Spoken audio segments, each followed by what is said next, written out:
রেস্টুরেন্টের মতো ক্রিস্পি এবং জুসি চিকেন নাগেটস যদি বাড়িতেই বানিয়ে নেওয়া যায় তাহলে তো রেস্টুরেন্টে যাওয়ার আর দরকারই পড়বে না।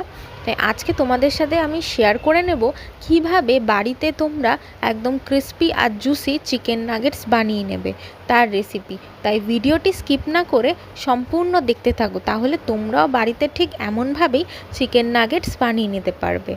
আমি এখানে 250 গ্রাম মতো চিকেন কিমা নিয়ে নিয়েছিলাম।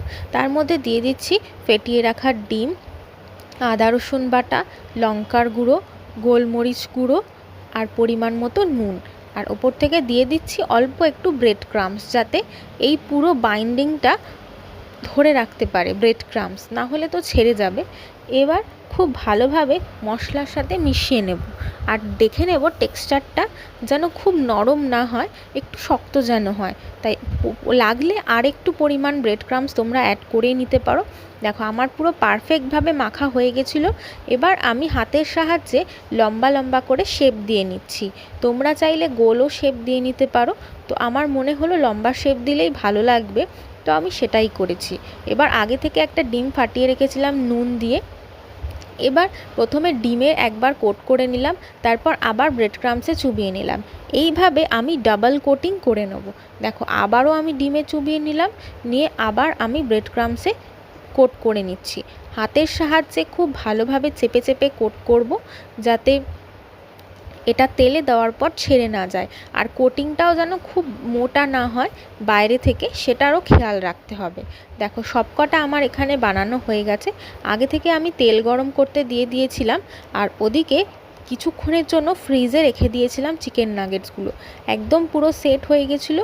এবার বের করে আমি একে একে তেলের মধ্যে দিয়ে দিচ্ছি।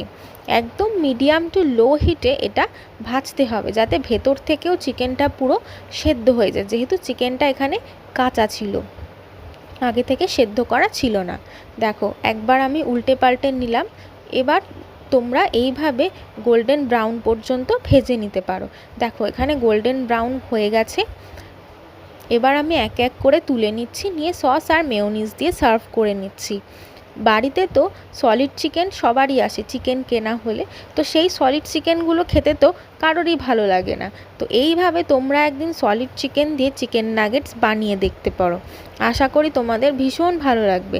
আর বাড়িতে অতিথি আসলে কী খাওয়াবে ভাবছো, তাহলে এই নাগেটসটা একবার বানিয়ে খাওয়াতে পারো, সবাই প্রশংসা করবে। দেখো আমি তোমাদের একবার ভেঙে দেখিয়েও দিচ্ছি যে ভেতরটা কতটা জুসি হয়েছিল আর বাইরেটা কতটা ক্রিস্পি হয়েছিল। আমার তো ভীষণ ভালো লেগেছে। ভালো লাগলে চ্যানেলটি সাবস্ক্রাইব করে দিও।